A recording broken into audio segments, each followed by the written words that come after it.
ये हम लोग क्लास 7 का अलजेब्रिक एक्सप्रेशन चैप्टर पढ़ रहे हैं।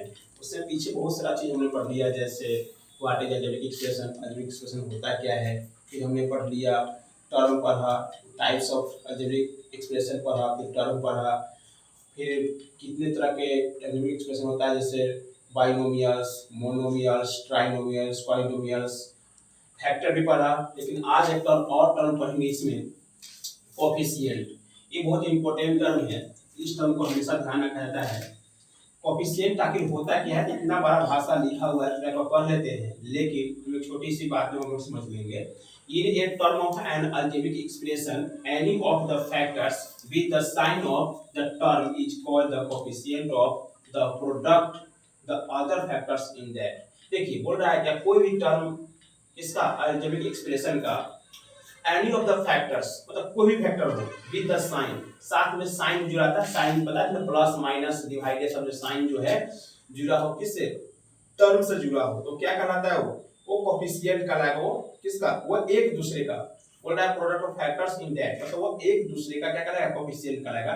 खासकर ये भाषा से नहीं, हमको एग्जांपल से समझ में आएगा। जैसे एग्जांपल हमने यहाँ पर लिख दिया 5xy, तो यहाँ एक टर्म लिख दिया 5xy, तो देखिए ये तीनों मल्टीप्लाई में 5 इंटू एक्स इंटू वाई, ये तीनों मल्टीप्लाई में है।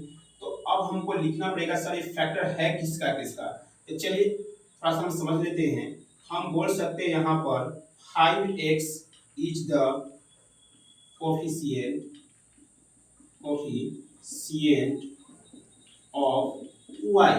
अगर हम y को लिए अकेला मान लिए तो ये जो टर्म है ये इसका कोफिशिएंट हो जाएगा, क्या 5x का हो जाएगा, कोफिशिएंट हो जाएगा। ठीक, अब हम बात करते हैं y के बारे में, तो y भी कोफिशिएंट हो सकता है किसका, y is the coefficient of इसका, इस टोटल 5x का, ये 5x जो है इसका कोफिशिएंट हो जाएगा। एक और टर्म हम मान सकते हैं यहाँ 5 जो है वो भी कोफिशिएंट हो सकता है किसका, 5 is the coefficient of xy का।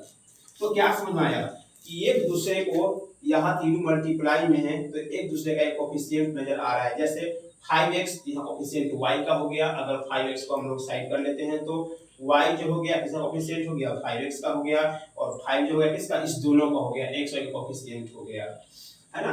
एक और एग्जांपल थोड़ा समझ लेते हैं कोफिशिएंट के बारे में।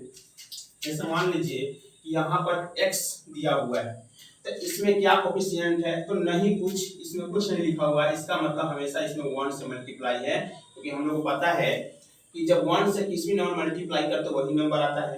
इसका मतलब यहाँ कोफिशिएंट क्या है, तो x का कोफिशिएंट क्या है, 1 है। यहाँ बोल सकते हैं, यहाँ लिख सकते हैं कि सर 1 इज द कोफिशिएंट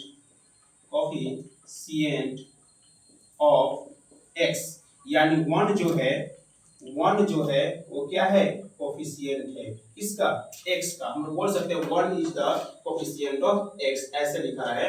या एक और बात यहाँ पर लिखा है x स्क्वायर, अब माइनस लिखा रहे तो हम समझ जाएंगे कि माइनस ए जो है, minus A is the coefficient of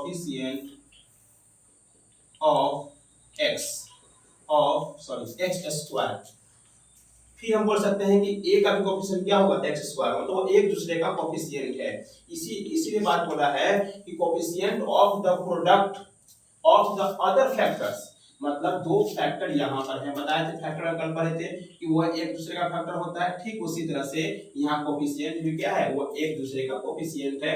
एक छोटा सा टर्म कोफिशिएंट हम लोग यहाँ पर पढ़ लिए ये, तो चलिए फिर आगे हम बढ़ेंगे अगले वीडियो में।